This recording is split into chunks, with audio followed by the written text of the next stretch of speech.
Matthew 27:27 through 29.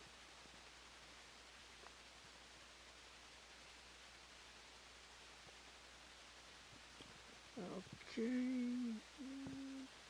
Then the governor's soldiers took Jesus into the Praetorium and gathered the whole garrison together against him. So people were gathered against Jesus. This was not just the Jewish people anymore, but the Roman authorities were now against Jesus. More so to invoke a riot not happening rather than him claiming to be king, because the way he claimed that, they more thought he was crazy, as we see in Scripture, because he said his kingdom was not of this world, so they didn't quite understand, so they considered him crazy. Verse 28, they stripped him and put a scarlet robe on him. Now this was to mock him. The scarlet robe symbolized him as royalty, even though scarlet wasn't the color of royalty.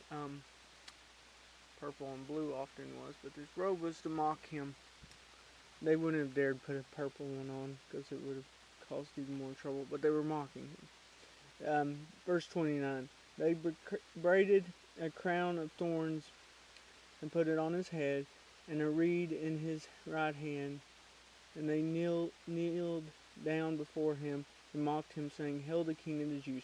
So they're completely mocking him as king. Now all of this is to fulfill Scripture, why it's done. Fact is, on the day he sets his kingdom up and comes to reign, nobody will be mocking him.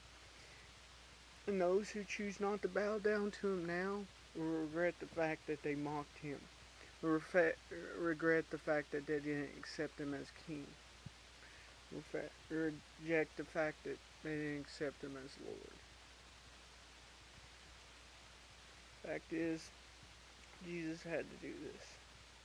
He took all this mocking for us. If we're mocked because we follow him, then we should count it as a glory, because he did that same thing for us to a greater detail than we will ever for him. Because we didn't carry the sins of the world on our shoulders, but he did.